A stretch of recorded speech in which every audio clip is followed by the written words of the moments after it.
Check engine light on? Take the guesswork out of your check engine light with O'Reilly Veriscan. It's free. Ask for O'Reilly Veriscan today. O'Reilly Auto Parts. Hey, y'all. Thank you for tuning in to today's show. I just want to let you know that our episode today is brought to you by Underdog Fantasy. If you have not caught up on all the latest craze and you want to download the app, do so now when you use underdogfantasy.com/dominate. That's promo code DOMINATE to match your deposit up to $100, dollar for dollar. All the great best ball action and the easiest to use player prop betting app that you could possibly have on the market. Again, go to Underdog Fantasy and just use the promo code DOMINATE when you sign up today to get a match dollar for dollar up to $100 on your deposit. Thank you for supporting the show. Operation Domination is underway. The ultimate game plan to dominate your NFL experience. With your hosts, Dan Mader. Last but not least, on Sunday night. Thornton. Yeah, I mean, I got him. Chris Dowhouse. Get him, Chase. Get him, Chase. And Adam LaRue. No, not necessarily, but it's again the same. Don't hope to win. Be great and dominate.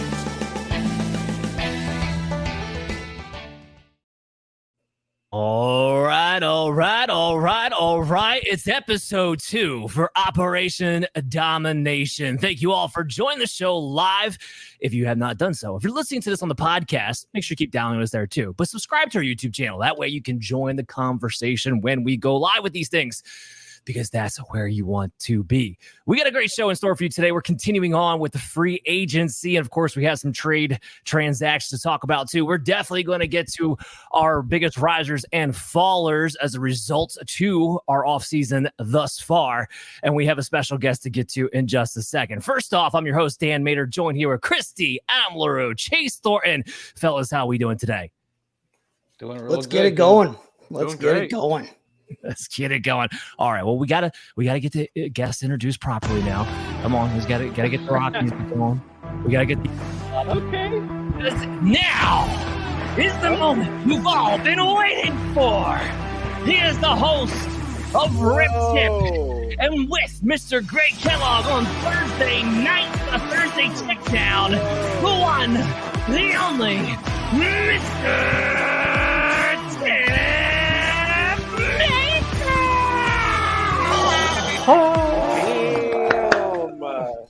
Wow. Okay. All right. I like that, man. That was beautiful. Thank you. Oh, absolutely. Thank you for taking the time to come on.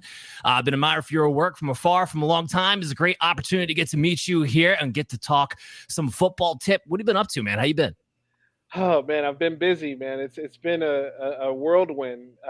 We talked a little bit about football, how it is. But for me, just been working, man, doing Twitter. I do the Thursday night check down with Greg Kellogg. Me and Rip and Tip, we still are getting together on live take. So that's something that we've started out. And then of course, Bob Harris, man, I talk to him weekly. Man, just can't wait to do the shows with him again starting Monday when the season starts. Well, I want to thank you for taking time to sludge your way through Dark Alley with all those big stars and then sludging it up with us in the Dark Alley. Man, here. no. Happy for that. No. You guys have been killing it. I've been watching it for a minute now. I remember the episode with Scott Angle. It was, man, that was top notch. I appreciate that. All right, fellas. So let's get into it. We got a lot to talk about. And one of the big things I wasn't sure we are going to talk about until a couple of days ago, but all of a sudden, Justin Fields did, in fact, get traded to the Pittsburgh Steelers one day after Kenny Pickett got traded to the Eagles. I'll just mention that because Kenny Pickett, now the backup of Jalen Hurts, we no longer have to talk about Kenny Pickett, whether or not he's fantasy relevant or how he ruins somebody else. So that's good riddance there. But Tip, for you, I want to know, what's your take on the whole Justin Fields to the Pittsburgh Steelers? What do you make of that situation now? I also do correspondence for the Las Vegas Raiders for a High Point content creation team. And you know what, man? I was all in on Justin Fields coming to the Raiders. I know they got Luke Getsky. They didn't have the best of relationship, the best situation there in Chicago, but it's something that he was going to be familiar with. I think he could have grown up from that. So again, I think Chicago dropped the ball in this one, man. I know Caleb Williams was dropping dimes today. I get it. But I got to tell you, I believe in Justin Fields. I've talked to enough NFL fans, Chicago fans, to say believing in him. Now, to take him over to the Steelers situation, he's not going to start right away. They're going to give Russell Wilson the chance to start. They're going to give Russell Wilson the shot. But I will say this, as soon as he has a bad game, or maybe they lose 2 games in a row, he fought hard, but they used 2 in a row, and they're just not where they need to be, we might see Justin Fields this year. So preseason week 1, bad game, yeah.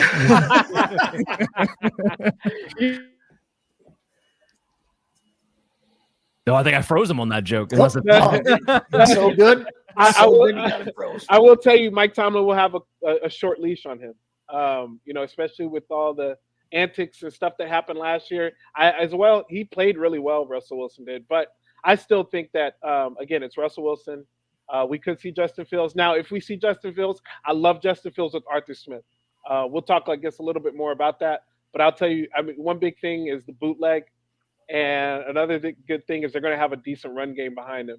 And if you start doing stuff like that, we could talk play action, giving him progressions and times to a better time to look at offense and throw it to his receivers. Oh, yeah. I think Justin Fields can do it, man. I like him a lot. Yeah, it's gonna.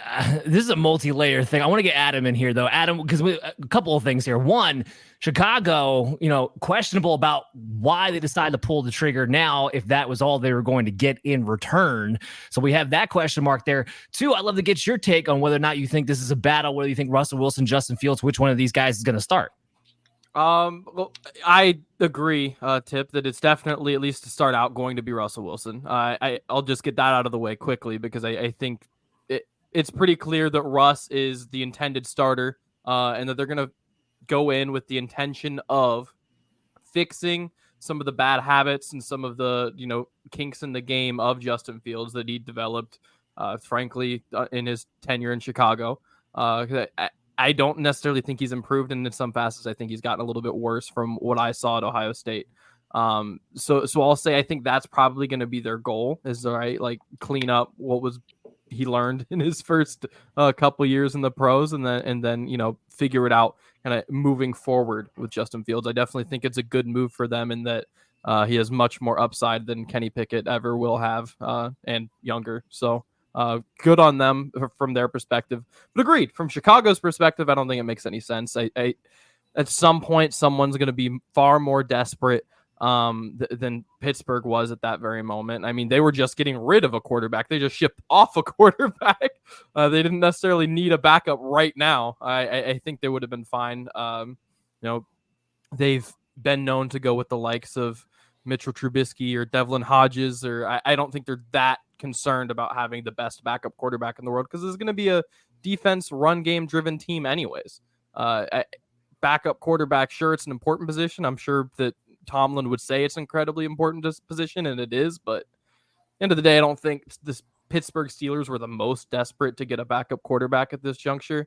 But Chicago seemed a little desperate to get their quarterback off the roster, which I don't necessarily, maybe that would make Caleb Williams uncomfortable, but I think he's a better competitor than that. And I don't think it would have caused an issue to hold on to him, wait for someone to go down at some point early in the season, and then kind of make a move and potentially have more leverage for Chicago. So strange situation, but I think it's a good move for Pittsburgh. Well, let's get to this aspect of it real fast, Chris. 2 things for you. One, now that we know it's either going to be Russell Wilson or Justin Fields throughout the 2024 season, what does that do for George Pickens, Pat Freiermuth? And, kind of touch on Tipp's point earlier, how do you see the mix with Arthur Smith with either one of these 2 quarterbacks? To the first point, I don't think either quarterback starting is necessarily going to change with one and how, better about fantasy value per se. I think George Pickens is going to be number 1 receiver right now on this team, unless they add somebody substantial. There is some rumors about that, but that's kind of where they sit right now. Pat Freiermuth, I think we all agree, he definitely had a down year last year, but as a tight end who's good, he does block, so he'll be on the field for Arthur Smith, so we know he's actually going to play, which is good. He's not, so therefore, we know the Kyle Pitts thing doesn't apply there. So I think it's going to be, Russ can throw it to the tight ends. He's going to throw it to a big receiver. He's showing that Quinlan Sutton had 10 touchdowns last year. He's had historically, good years with tight ends as well. So I think overall it's a good fit for either quarterback. To the Arthur Smith point, Dan, I'm a little concerned about the Arthur Smith development part. I want to agree with you. I was so excited about this move until everything I've heard from local reporting is that this is not only Russ's job.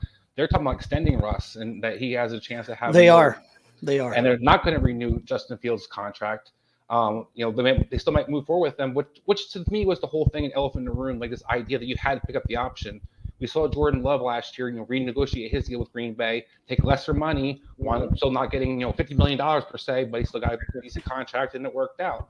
So I think this is something that, it's a smart move looking for Pittsburgh, except for it seems like Pittsburgh has in 7 days given Russell Wilson their team. And I'm not that part.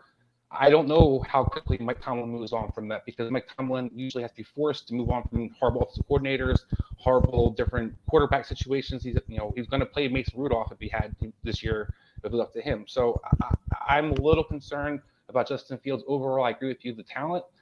In my book, if he was in this draft, he'd be the fourth best quarterback, and that's ahead of Jaden Daniels. So I do think there's a lot of upside still to be had. I just think it's a shame the rest of the league didn't take advantage of it. All right, Chase, give it to me from this standpoint. Let's go back and let's focus on the Bears. It's this because this seals any notion we had about whether or not they would take Caleb Williams number one. Not that I think anybody really thought they wouldn't, but this seals the deal as far as that is going to be what happens here. And they've added some weapons, Keenan Allen, who we're going to talk about in a second. They've already had DJ Moore. They added DeAndre Swift. They had Cole Kmet. They added Gerald Everett. So what do you make of that situation for Caleb to walk into? What's your fantasy expectations there? Well, it's a much, much, much better situation he's walking into than last year's number one pick walked into down in Carolina. They are doing it right now in Chicago, which is a little scary for me to say as a Packer fan, but I mean, they are. They've got a ton of weapons around there for a young guy to come into and throw to. I mean, you can't get better to throw to than Keenan Allen and DJ Moore for a 1-2 punch there. I mean, who's number one, who's number two, doesn't really matter because you got them both. They're both one capable. And as you said, Kmet, now they've got Everett there as well. They bring in DeAndre Swift where they already had Khalil Herbert and Roshan Johnson. I mean, they've got a ton of talent on the skill positions there. They've got a decent offensive line that they are concentrating on as a point of emphasis, which is something that Carolina did not give Bryce Young last season. So a young quarterback, no matter who it is, whether it's Caleb, all indications look like it's going to be Williams, but no matter who walks in there, they're walking into a great situation compared to Bryce Young in 2023. So, I mean, it's still a rookie quarterback. You're still breaking him in right away. By all accounts here, it looks like it's going to be the rookie's job walking in the door here. They haven't really taken a step to add somebody that looks like they'll be really competition. They haven't even necessarily signed anybody that they think can mentor the guy yet, but he's got a ton of people to throw to. He's got a decent line in front of him, and they've got an up and coming defense on that team. It's a good situation. Yeah, I tend to agree. So they're set up Caleb Williams. He will be fantasy sneaky relevant because of the weapons that he's going to have around him. Totally agree with that. And that should actually be a decent situation in Chicago for a change for a rookie quarterback. We're not used to seeing that. Just get my thoughts on the Steelers thing. I don't know what to make of it from the standpoint of, why did you bother trading for Justin Fields if you're not going to give him a legitimate shot to battle it out with Russell Wilson? Because you do have to figure out what he is. Otherwise, you will lose him for nothing, unless their plan is to trade him before we ever get to the season, which there has been some talk and some rumblings about that. It doesn't make any sense. First of all, look, you guys talk about all you want about Russell Wilson. He's washed. All right. It's done. It's over. He's been bad for 2 years. Sean Payton benched for Jared Stidham. That wasn't just a contract thing. He's a bum thing. So at this standpoint, you can't tell me that Russell Wilson's better than Justin Fields to begin with. Justin Fields, you have to decide if you're going to pick up his option for the future or not. He is the only option on that team right now who could be for the long term, because it's not Russell Wilson at his age, even if he was somehow to bounce back. So for this to not be a battle makes zero sense to me, which is why I throw my hands up and kind of, Chris, you touched on this. I look at Arthur Smith and I say to myself, you know how to make bad situations worse, and you guys are already kind of planting the seeds for this to be a bad situation, which is why I'm starting to get really, really freaked out by this, because I thought if you go with Justin Fields, then maybe, okay, he knows how to get to his number one target. So George Pickens, maybe you actually have some upside now. Deontay Johnson is out of the room. You can absolutely run RPO. Arthur Smith is built for that. He wanted Desmond Ridder to do that. Desmond Ridder just sucks. Justin Fields is not quite as bad. So you could actually get some things grounded out of that. Justin Fields is a top 12 quarterback based on just his legs over the past season, even with terrible passing attacks. So from a fantasy standpoint, I wanted to see that. This whole thing became real murky real fast when they're having all this talk about Russell Wilson. Now, I don't know, that's just to pump him up, and then they'll actually have a real quarterback battle come training camp. We'll see. But this situation right now is making zero sense to me, and I stay away from zero sensing situations myself. All right, so that was the big topic. I wanted to get everybody's opinion on the Justin Fields one. Now we're going to go a little bit more rapid fire. Talking about Keenan Allen, sticking with the Chicago Bears, because now, Chase, I'm going to come back to you because you're talking about Caleb Williams. You're talking about, what weapons they have around him. But now what is Keenan Allen's fantasy value? We have DJ Moore there. We don't know exactly what the rookie quarterback's going to give you. Shane Waldron's a new face in the system as well. So there's a lot of new moving parts here. So what do you think about with Keenan Allen here? There's a lot of moving parts there, but I still like Keenan Allen in fantasy. I'm not drafting him as a wide receiver one this year like he has in previous years. But I mean, you're talking about a guy who fantasy wise in his career, no matter who his quarterback's been, he's averaged over almost 17 fantasy points a game. He catches 69% of the balls thrown to him. He's averaged, a touchdown every 15 catches. This is a good player, and he's going to function essentially as the number 2 receiver on this team. All right. So, I mean, they still got DJ Moore. Those guys are going to complement each other well. I would love to throw to him. I think I could even throw to him, and I'm 5'6" and I don't throw very well. I am not scared of Keenan Allen. He's probably more of a wide receiver 2 ceiling right now because of his role and because of the fact that there's going to be a rookie quarterback there, but I'm not scared away from him at all. In fact, if others are going to be scared away from him because of the rookie quarterback situation, because DJ Moore is there, heck, I'm glad to pick him up at a discount on draft day. I like Keenan Allen. He's still effective when he's healthy. Yeah, I mean, I think it's going to depend on what that discount, what is this ADP going to want to be when we get closer to the real draft season? And I think that's going to be the big key here. Because for me, let's say you look at Keenan Allen's production last year when he's the wide receiver 3 on a points per game basis, and you say, okay, well, maybe we're going to make him, let's say, wide receiver, I don't know, off the top of my head, 17. I feel like you'd be drafting him at his ceiling at that point. This is a guy who's averaged 10 targets a game over his career since 2017, and he's largely dependent upon that. This is not a double-digit touchdown guy. This is not a big play guy down the field, and he's not going to be the number 1 target guy, and I don't think they're going to be throwing the ball enough for anybody to be getting 10 targets a game, frankly, in this system either. So from that standpoint, I'm looking at Keenan Allen. Your ceiling, to me, the draft you as, would be a high-end wide receiver 2. Now, Tipp, let me ask you this on the flip side, because we got to talk about the Chargers a little bit in this situation, man. Looking at Josh Palmer, we're looking at Quentin Johnston. Is there anybody there you like, or are we saying, you know what, Greg Roman's going to play rugby ball and we don't care? You know what, Greg Roman will play rugby ball because, he brought Gus Edwards over there. So, the Gus bus is still going to be in the mix. The Chargers, to me, are just, we're tired of these older players. We're tired of these guys who, not going to give us any production at their age, so we're going to get rid of them. They got rid of Mike Williams, got rid of Keenan Allen. They got rid of Austin Eckler, also all on the offensive side. So for me, they're like, all right, let's wash our hands of it. We hate to see Keenan Allen go. I hated to see him go. And then now let's go ahead and bring in Quentin Johnston. By the way, the guy who had so many drops last year that it was terrible.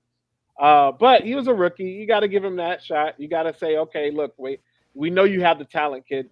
Let's go ahead and build up on that talent. So I don't really know who the hell the wide receiver to get is. You want to say it's Josh Palmer. Josh Palmer has not been the consistent healthy guy as well. And he's had some issues, staying on the field, but maybe that was because they had those other guys. And I think it was because Josh Palmer is a talented receiver. So you want to say it's Josh Palmer, but with Quentin Johnston's upside and his pedigree and the way he runs and can catch the ball, Could easily be him. So I'm kind of throwing my hands up. I'm just saying I'm not going to trust any of these guys. I got to see it. If I draft any of these guys, it would be well past the 12th round, just because I just want to see that by that time you're maybe my 5th or 6th wide receiver. So, if it's somebody there on the bench that I want to just stash, I'm stashing him there. And then if he starts to blow up, I'm going to try to trade him, because I know as soon as I trade him, I'm gonna hopefully return on that benefit. Yeah, I totally agree with that. Whichever one's ranked lower, that's the one I'm probably going to be more likely to take when we start to get into these drafts, because it could be either one. And frankly, we don't know even how valuable that will be with this offense potentially. Adam, let me get to you, man. Calvin Ridley signs with the Tennessee Titans for a robbery of guaranteed money that I cannot believe that this man got for being a very, very up and down season. But when you're looking at Calvin Ridley, he joins DeAndre Hopkins, Chikakonkwo, now Tony Pollard, we talked about last week with Tajay Spears. And at the head of it all, we have Brian Callahan and Will Levis. So when you break this down, you look at Calvin Ridley here, we're trying to focus in on him. What is his fantasy output in your mind heading into this season? I think this is, when I looked back at his past season, I really didn't expect to like it that much. I think he did better than the numbers suggest. I think he was a better receiver than the numbers suggest. I think the coaching in Peterson, who I've stuck up for at times in the past, I think he did a terrible job rolling him out, limiting him to just go be a deep threat, go do this, go. Yep. And it's not the things that he's good at. He's a great flanker. He's not necessarily that guy that's like your traditional X. He can be a 1, but he can't necessarily spend every down being an X. You move him around, you play him sometimes the slot, you let him play on the flank sometimes. And he was very static, like an X that goes deep and draws people deep, and that's it. And once Kirk was down, he was like the only NFL quality wide receiver left. We're playing special teamers around him. So I want to give Calvin Ridley credit as still having the talent and the ability to be an NFL player, a high quality, high level NFL player. I believe in Calvin Ridley. Looking back at it now that I've had some time to digest the season. However, I think this fit is terrible. I like DeAndre Hopkins. I like Calvin Ridley. I like Treylon Burks all separately. But to put a rookie quarterback and to mix those three, neither of them are getting great separation. Hopkins and Ridley, were 2 of the bottom 10 in the NFL in separation for those that qualified. And Burks probably would have been there if he did qualify. Just being honest, I like those guys, but I think it's a redundancy in the skill sets that you have here, and that these are guys who are great route runners. They're strong-handed. They outside of Burks, who's not quite there as a route runner yet, but the other things apply in being strong-handed, physical receivers, guys who can do certain things. But when you surround a rookie quarterback and a guy who, in my opinion, lacks the ability to, throw guys open, to throw into tight windows and read things very, very quickly, I think you need guys who can separate to make things a little bit easier on him. And I don't trust him to throw into the small windows that you're going to get with guys like Ridley and Hopkins and this whole trio. So I just think this passing offense isn't going to function very well. Like they need the easy outlet for him. I think Ridley's good, but I just don't think the offense is going to function. Well, the issue with the offense is that offensive line, and that needs to be a focal point. The worst offensive line in the game. You can't separate, and we have no time. Yeah, you have no time, and you can't separate. Separation. Like, okay, what you gonna do? It's almost like, they okay, now let's add Tony Pollard. He's got a little speed. He's got more. That's not gonna work. That offensive line is terrible. Mm-hmm. Well, and your point about redundancy in the skill set, Adam, we talked about it last week between Tajay Spears and Tony Pollard, and now you're doing the same damn thing downfield. It's going to have to be all these short routes and quick hitters, and his average depth of target, like you said, last year was gigantic compared to what it's going to be this year. I think as a result of that, the separation will increase for Ridley. Don't get me wrong. I think that's a tainted metric because of how he was used. Right. But I don't think he's going to just become like a Hollywood Brown that's separating like crazy, or a Deontay Johnson, Elijah Moore. Like, that's not happening. I think he'll separate more than he did last season. We're talking marginal. It's not going to fix Will Levis's ability to throw into tight windows. And Calvin Ridley, Ridley's good. Really he could fight, but he's not 6'4", where he's going to be going way up over the top of guys. And yeah, I agree. Let me get to Chris, because Chris was trying to chime in there. What you got, man? No, I just want to say the windows.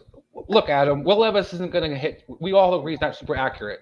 So to me, it's not about the windows. It's about those guys who can catch the ball in contested situations, because Will Levis is going to fire it to a spot hard. And if you can catch it, that's going to be the part they're looking for. And I think that you're going to see a team, to Dan's point of the coaching staff, this team loves a throw. Look what Jake Browning did for that Cincinnati offense. And it loves to throw short to a bunch of guys who get open with strong hands. That's what it uses. That's why I start using the tight ends. I don't think this is as bad as everybody's trying to make it to be. I don't like Will Levis personally, but I also think if you're going to try to make Will Levis successful, there's two different routes you can go. You can go, he's going to be deep and throw it all deep.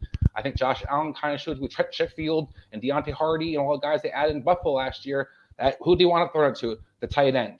That's because you need a guy who can run a route and you can fire it to a spot. So to me, this is what they're trying to emulate in a lot of ways. I don't think it's as bad necessarily as maybe Calvin Ridley thing. I understand Dan's point. It's a lot of money, but New England had to bid for something. Tennessee, that is. I know. Well, that's why they're competing for the money, though. Right.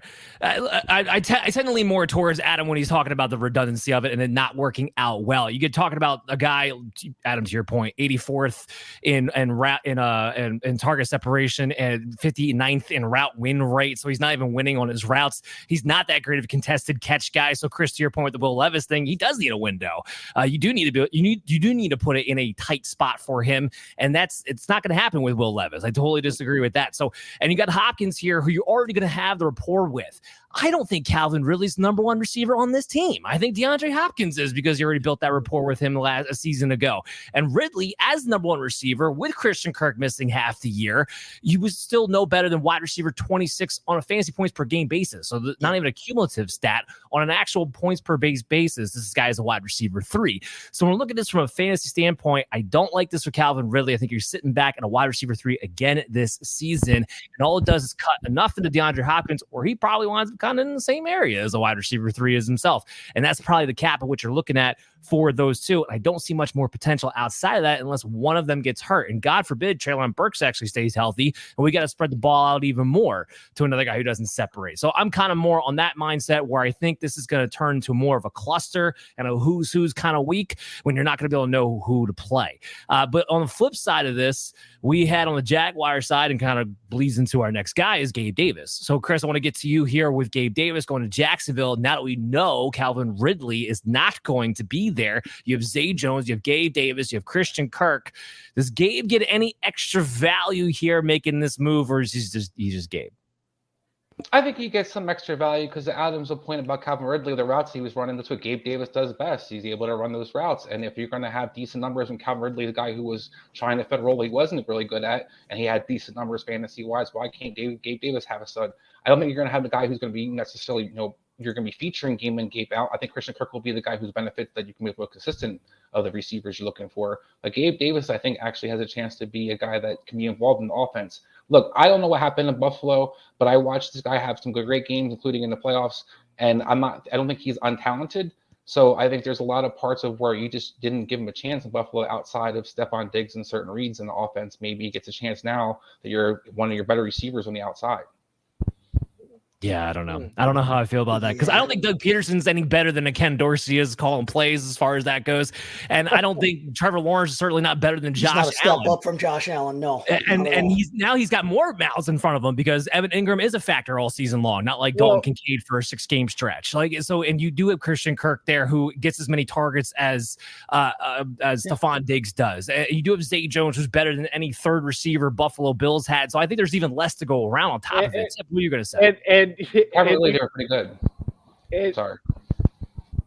No, and you also have, you have a situation in my eyes is Gabe Davis has talent. Okay, he's in the NFL. But to me, Calvin Ridley is more talented. So you have a more talented receiver in Calvin Ridley. Then you saw how up and down he was last year, how inconsistent he was. And then they just said, Doug Peterson, you add him into the mix. And it doesn't make any sense for me as a Gabe Davis owner. I'm trying to shop him off my team right now. I'm not even I'm like, dude, give me what you can give me because. And then another point that you guys made, it's a quarterback downgrade. Um, Hmm. Josh Allen, who's a gunslinging, accurate, just will chunk it, and that's what Gabe Davis will get points off of. Um, and you got this Trevor Lawrence situation where, yeah, he was rated high coming into the league, but I don't know, man. And not to mention the very last thing, Evan Ingram.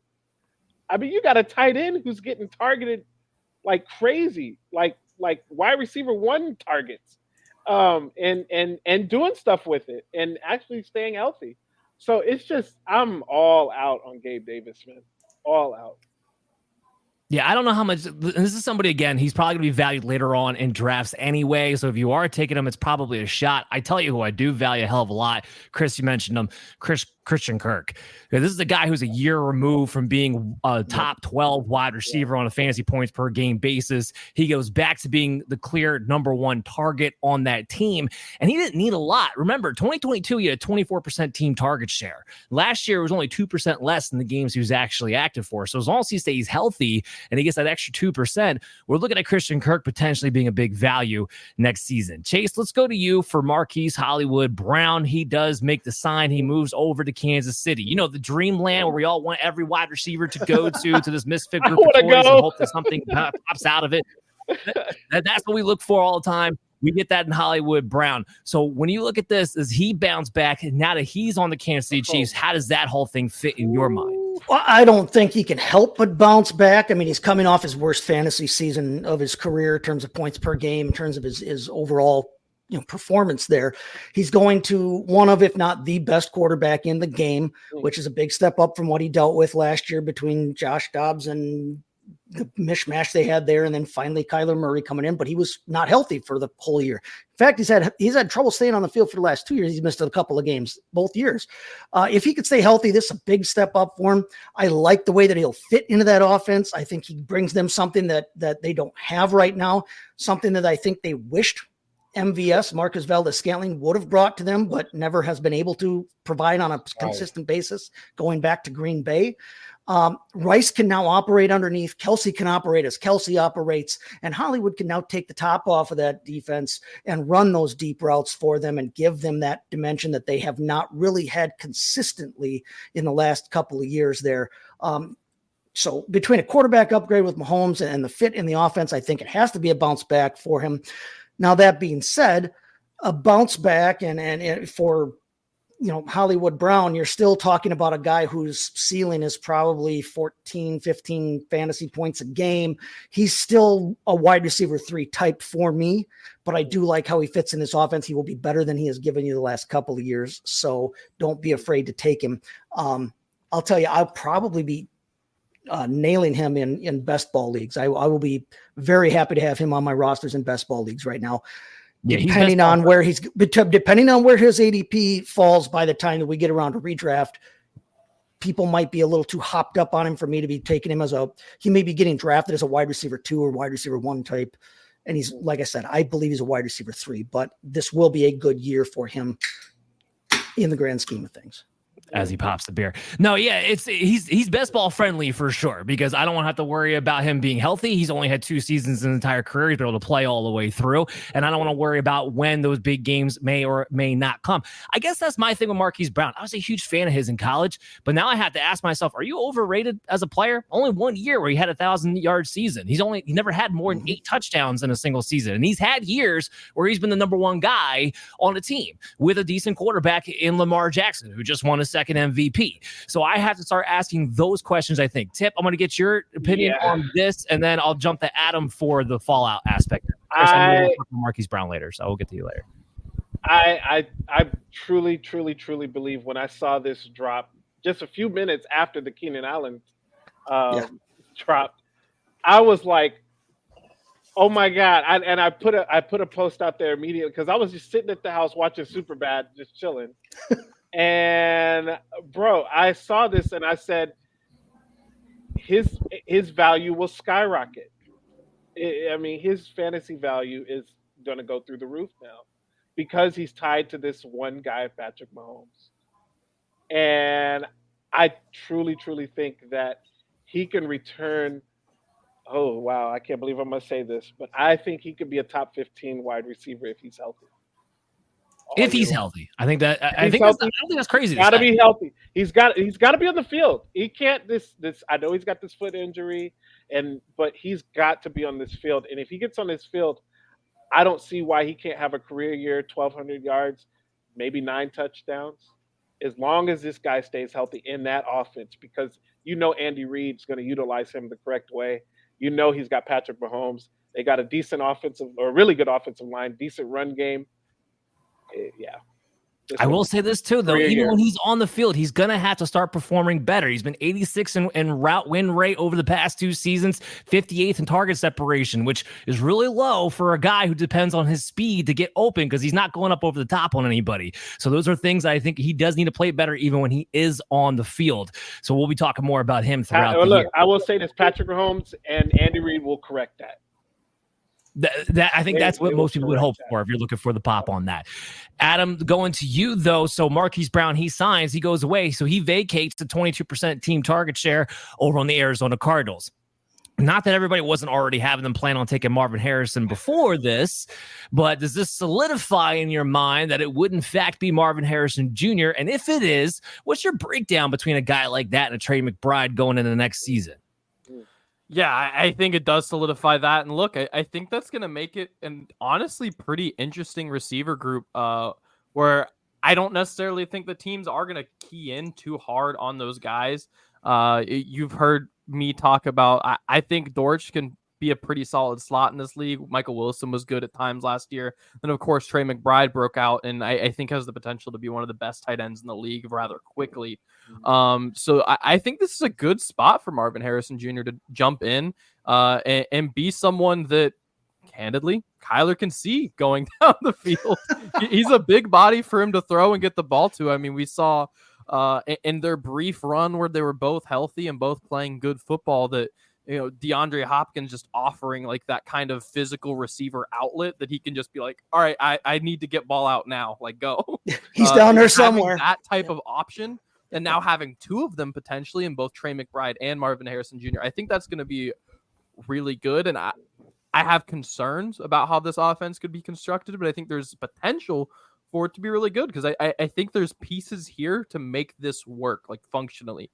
And I think that, what I saw in the last half of the season when Kyler came back, there were some ups and some downs, but I think that what I needed to see to have, some faith, I saw there were certainly some things that caused doubt for sure. But I think that things could work out. I also think that Arizona is one of the worst run organizations on the long-term basis. So like there's plenty of ways that this could all fall apart. Yeah, that's definitely fair. And when you say you see him downfield, I just pictured like a little minion throwing to like a tower of minions. Like, yeah, that's exactly what it is. Standing up on his box.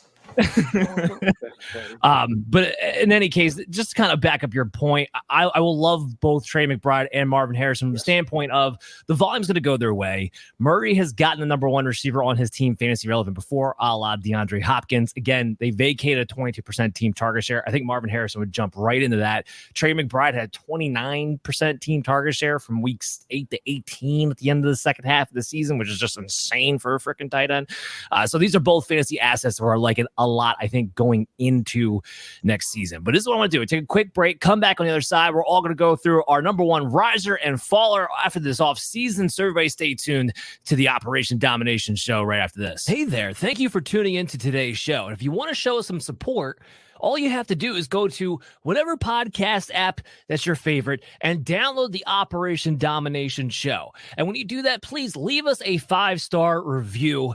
And it really helps us out, shows your support, but also when you leave us a review, it helps us better serve you, and we can make a show more curtailed to what you, the audience, wants, because you are the most important member of the show. So again, thanks for taking the time out. Please subscribe to our YouTube channel, OP Domination on YouTube. And if you listen to us on your favorite podcast app, leave us a review. Or if you want, you can go to podchaser.com/podcast/Operation Domination below. That way, it's always in our bio and you can help support the show. Thank you very much.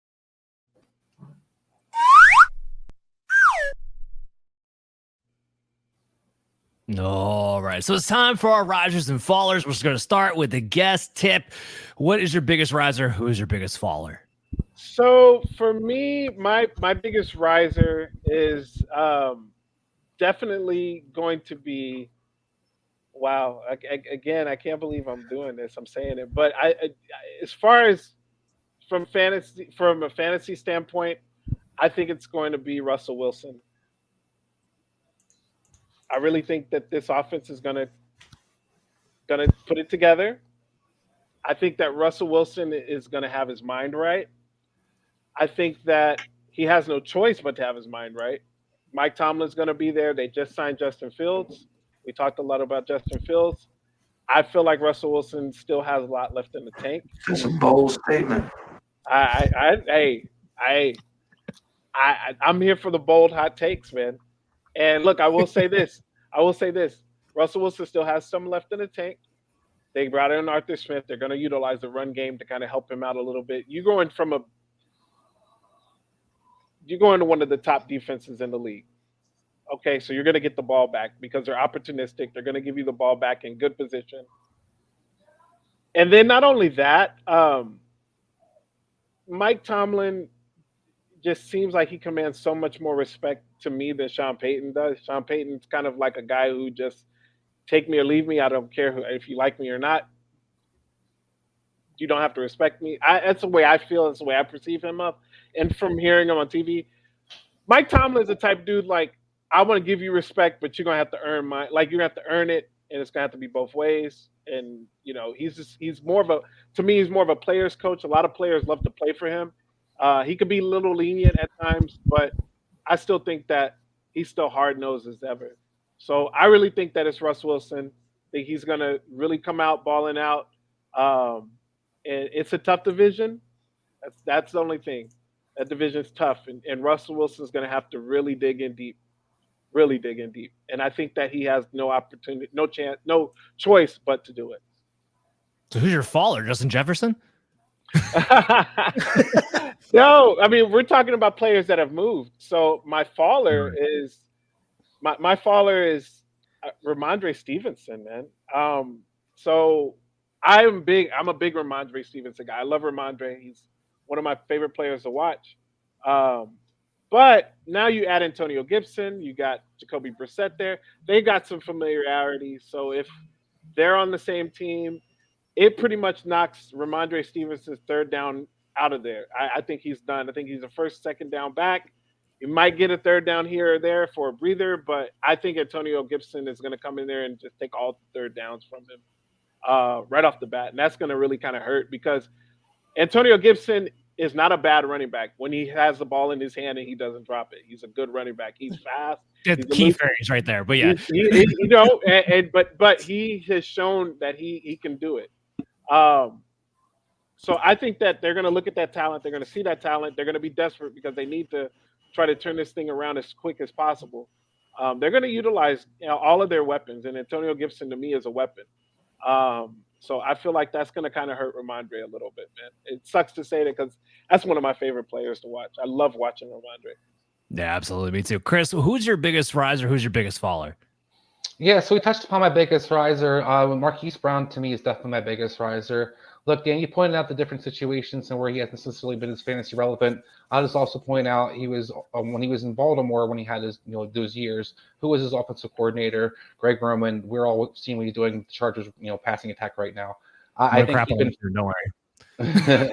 I think he's been freed in a sense, and a Tipp kind of pointed out. There's another person other than Patrick Mahomes involved in the situation. That's Andy Reid. Andy Reid shows an affinity for throwing guys. So like people like Deshaun Jackson historically, he loves that deep threat. He loves the opportunity to be able to spread the field. I think this is a great fit for Marquise Brown. I don't think it's going to hurt Rashid Rice or anybody else, but I think now you have Patrick Mahomes who can actually play like Patrick Mahomes versus a guy who was basically a game manager last year. And the faller? My followers, it was hard to find ones. I went with a guy I actually got on the move, so I was looking at different situations. There's definitely other guys that I think have suffered, like Ramondre Stevenson. But I'm going with Gerald Everett. Gerald Everett was a guy that maybe you could throw in your lineup here or there as a tight end option. That days are over. Going to the Bears is basically a fifth option, if that. You receiver, tight end twos there have done nothing for the last few years. They went out and got Tunyon last year. They found other guys. Cole Clement's going to be the guy number one. So I think Joe Everett's a guy that just basically has been phased off the fantasy radar.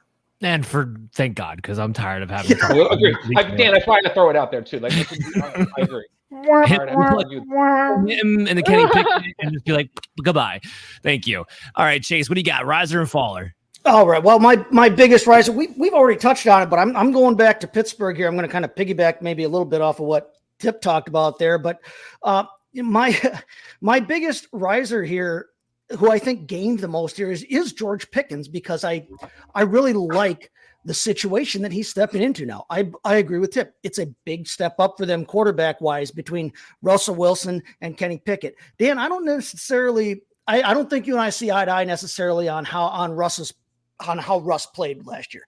I don't think Russ played all that terribly last year. I don't think he was the problem in Denver. I think that team has deeper issues than it wasn't just Russ.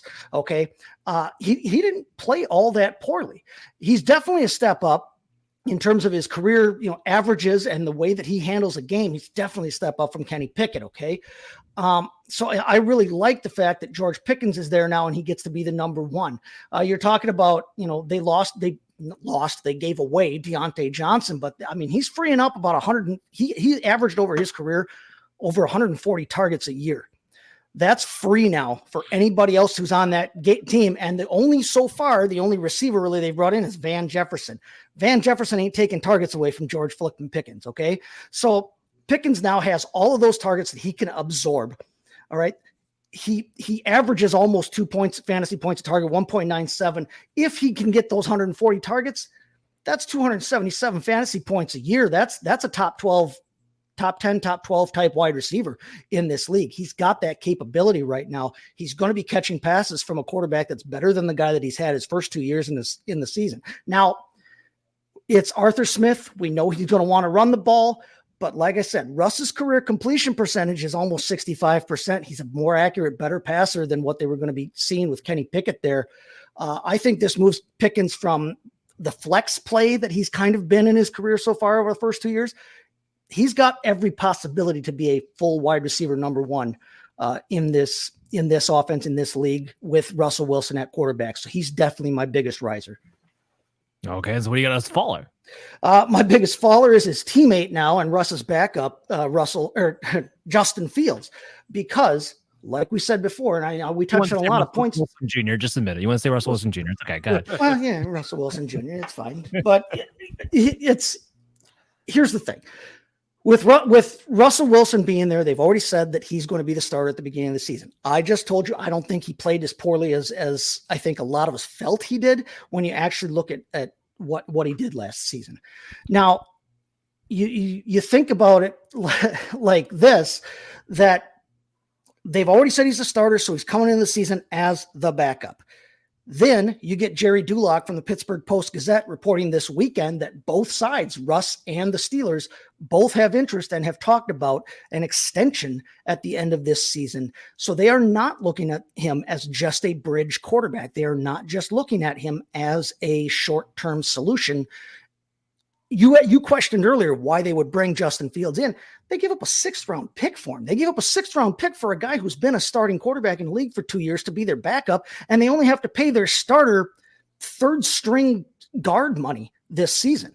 That's why you make that move, because now you have given yourself the ultimate insurance policy. Now, I know that Justin Fields is the number 2 quarterback now, and the number 2 quarterback is always the most popular guy on the team, but I don't think that he's going to I don't think that Mike Tomlin is going to rush to get Justin Fields on the field if Russell Wilson has a bad game.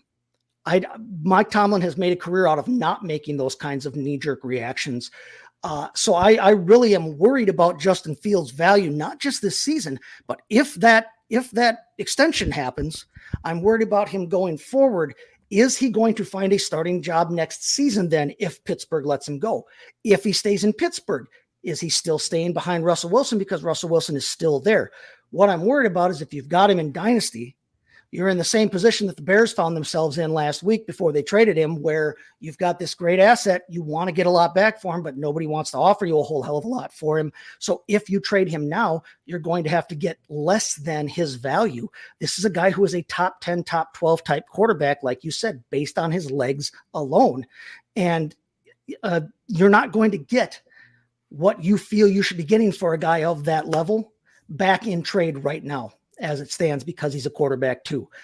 You kind of have no choice but to hang on to him right now, but you're not getting anything out of him for at least a year, possibly 2, or maybe later. Maybe he becomes Geno Smith and has to take a few years of not being a starter, comes back and wows us all. But honestly, his best case scenario, which is not Pittsburgh's best case scenario and is not necessarily the best fantasy case scenario, his best scenario is that the team struggles this year and he does have to get in there and play a little bit so that he plays sooner than 2 years down the road. I'm worried about Justin Fields from a fantasy standpoint. I like him as a quarterback. I think Chicago made the wrong move, but I'm glad that I do not have him on any of my 21 Dynasty rosters right now. It's hairy to say the least. Adam, let's go to you, buddy. What's your biggest riser and faller? So I was definitely going to also join Chris on Hollywood Brown. So I'm gonna pivot here and talk about I think this is the theme of the episode so far, right? And it's the receiver that has perennially throughout their career been misused. We talked about some guys earlier in the episode. We didn't even really talk on too much about how Arizona wanted Marquise Brown to be the guy that was playing X and getting pressed on, and that's most of the reason why that fell apart. It would have been my monologue here. But how about another guy in a very similar vein who was on the move and finally, I think, it definitely has gone to a position where that X void is filled and doesn't have to be forced into dumb situations. And that's Darnell Mooney moving down to Atlanta. I think this is the type of space where he actually can be a very fantasy viable asset. What I think this offense has the potential to be is the version of the Rams offense prior to Cooper Kupp coming back, right? Where London can kind of play a lot of the things that Puka does, the crossers, some of the big slot stuff that Puka did at times, some of the short underneath stuff when he came out. Chris, when we were doing the show together, I always talked about he's the ideal, the prototype for like that West Coast style type receiver. I think that's what Drake London brings to the table. And I think he can be as good as Puka Nacua in that type of role. And I think Darnell Mooney, for all of his flaws, and he sure does have them, he's way better than Tutu Atwell in the role that he was doing at the beginning of last season. I think that could be a very good role for him. I think he can be a really flanker type receiver. I think that both London and him can play the slot. So this is an offense that if they want to get creative, and coaches in the Rams tree have done in the past and move guys in and out of the slot, like there's a lot of options, a lot of versatility here, because London, I think you can play wherever you want, whether that's an X, he's great there. He can separate for a big guy, but also he can play as a big slot and do a lot of interesting things there. And then Mooney can be your smaller slot, beat zone really well. Not quite as good as man. He has the same problem as Hollywood Brown getting off of press, but against zone, guy that can sit down, and then against man, when you can get him off the line of scrimmage, whether that's in the slot or in kind of a flanker role, and you can beat guys deep. So I think that's going to give Kirk a lot of options. I think this offense could be pretty exciting depending on how they play it out. Okay. I like that point. Who's your faller? For faller, I think it's got to be Jordan Addison. I mean, he finished as a wide receiver too, and now he has Sam Darnold as quarterback, and he's third in the pecking order behind Justin Jefferson and TJ Hawkinson. I don't think we need to spend all that much time on talking about how that's a massive downgrading situation. We talked about what Kirk is bringing to Atlanta in a vague way just a moment ago with Darnell Mooney. Kirk leaving Minnesota is a death knell for a receiver that I really liked coming out of college. I think showed a lot of good things as a rookie, especially prior to Justin Jefferson going down. I mean, he wasn't quite ready to take on that mantle. Nobody really is. It's Justin Jefferson. But as a 2, he's very, very capable, and I think can do a lot of good things in this league. But I don't think they're going to happen this year. I think maybe, we're looking at like a 10 to 15% drop on Justin Jefferson and TJ Hawkinson, and we're like, fingers crossed if you have one of those guys and calling that a success. But Jordan Addison, I mean, that's got to be a free fall. Like I can't. He was a guy that late in the season when you got desperate, you could feel like, all right, like I'm not getting torched if I have to play this guy. He's not seeing like play time on rosters this year, I don't think. I tend to agree with you there. God forbid they don't want to draft the quarterback, man. If it's Sam Darnold back there, I mean, I don't think he's much better than the ridiculousness they were throwing out there with Kirk Cousins to begin with. And I was just kind of writing up an article on this the other day. To your point, without Kirk Cousins and Justin Jefferson on the field, Addison was only seeing 5 targets a game. That ain't gonna get it done from a fantasy standpoint. So I hear you on that.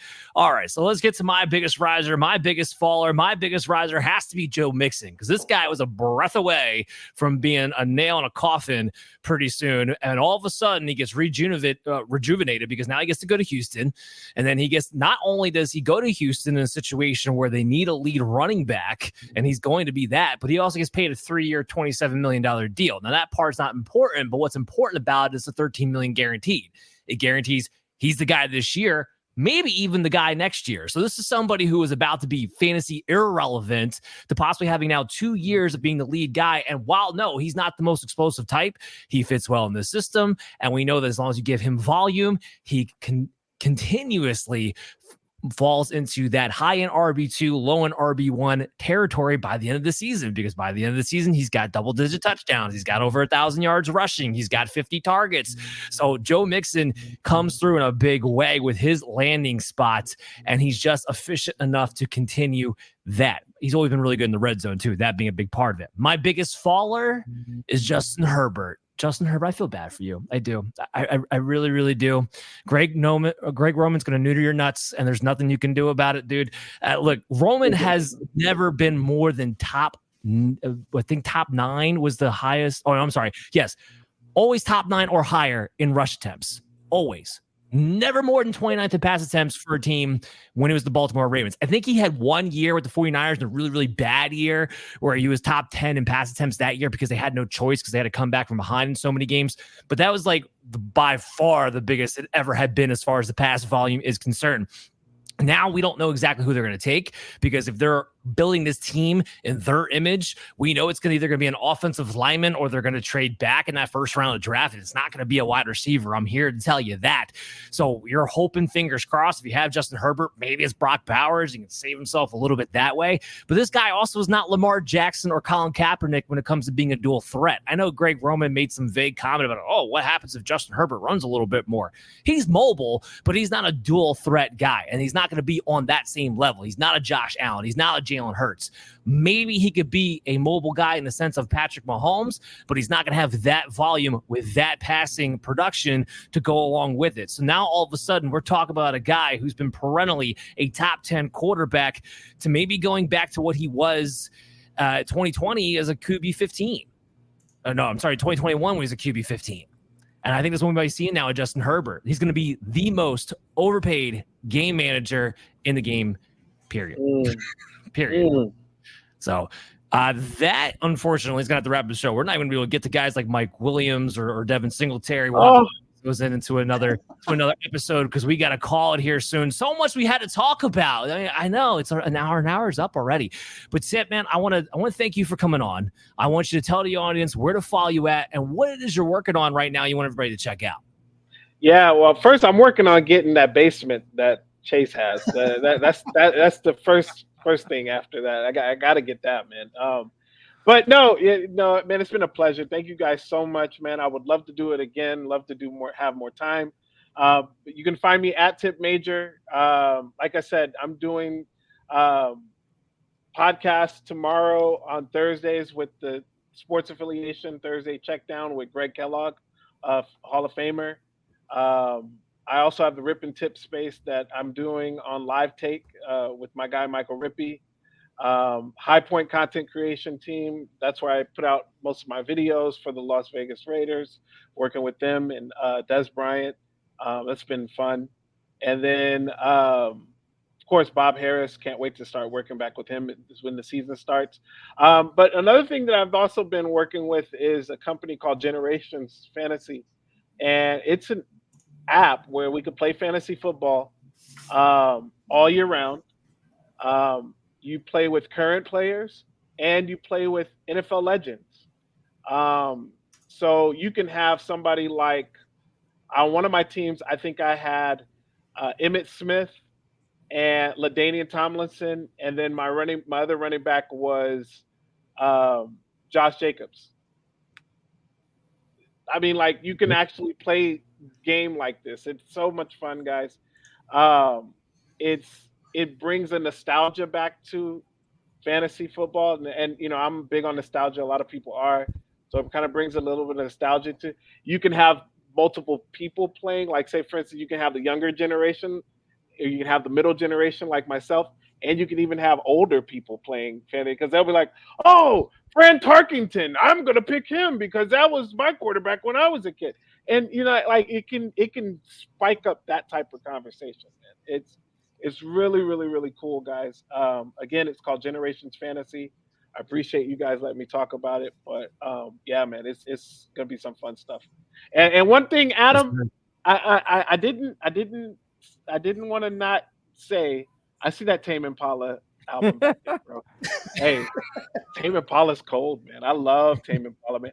Me and my girlfriend watched a video on YouTube of them, and they were just rocking out in this beach house. Like, it looked like it was off the coast of Hawaii or somewhere beautiful like that. And they were just rocking out, dude. And me and my girlfriend sat there and watched, you know, about an hour of it, and it was amazing, dude. Yeah, they're good. Yeah. Absolutely. Sorry, Awesome. I'm a big music nerd too, so I'm sorry, guys. That's awesome. I'm glad you saw that. That's cool. That's fantastic.